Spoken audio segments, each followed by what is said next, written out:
Okay, let's do the next one. So, like, based on modern technology, you would be considered a god by older standards. Like, if we have technology, the military has things that make you walk on water or whatever, controlling weather, like we were talking about. So, the technology today, if you could go back in a time machine with some of it, you could convince others that you're a god because you're doing some of these things that seem like miracles with technology that we now have. I don't think you could convince the Christian person that you were a god just because of technology. But they wouldn't be able to explain it. It would be miracles. Oh, like this guy's walking on water, and they don't know why or how. They can't explain it. They would just call it a false prophet. But also, the walking on water that we have is not at all like the walking water Jesus did. Even like throwing fire, he had a giant tornado of fire for the Israelites to follow whenever they were leaving Egypt. And that went throughout like multiple days of them following this. So like the idea that we could say you're God because we have human-made technology is just not it's not enough if you're comparing it to the God I believe in the Bible. But you're looking at it in hindsight. If you went back to those times and you had technology that they didn't know about, they didn't know exists, they don't know what it is, they can't explain it. It's in to them, they're not Yeah. aware that that's what's doing it, right? You're tricking them basically because they don't know anything about it.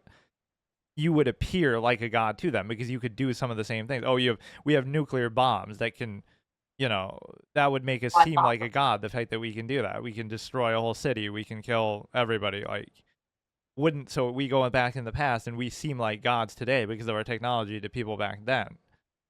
Yeah.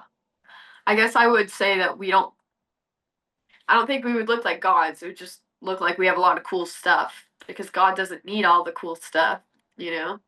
Like yes, the forces I guess we would have would be stronger than whatever they had back then, but it definitely wouldn't. I don't think people would be fooled, and if they would be, then that's on them. But like that's about what we have, not who we are. So like for God, it'd be who he is, you know.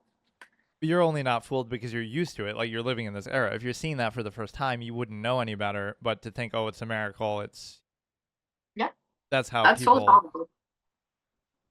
Or like, what if all, like, let's say we recreate it in an exact way. Some billionaire, okay, Elon Musk goes on this crusade, who decides to spend all his money to try to recreate the exact miracles that Jesus supposedly did using technology. So now they're no longer miracles or impressive anymore because we can walk on water exactly the same way, or we can do the fire thing that you're talking. We can do exactly the same thing with the technology we have right now if we really wanted to. But God didn't use technology. But we're still doing the same thing. So why does it matter? No, we're not doing the same thing. We would be doing an artificial version. But doesn't that make it less impressive now? Oh, everybody can fly in a plane now. Everybody can walk on water now. Everybody can do everything now. That's like watching like one of those fake Elvis guys perform on stage. It's like, oh, that's cool, but he's not actually Elvis. But if you don't know the difference, or it's in practice, it's the same result. Then you're ignorant. Hmm. So what if he was a magician and he was just doing some tricks then that people couldn't explain? So he competed against magicians and he won multiple times. So he's just a better magician then.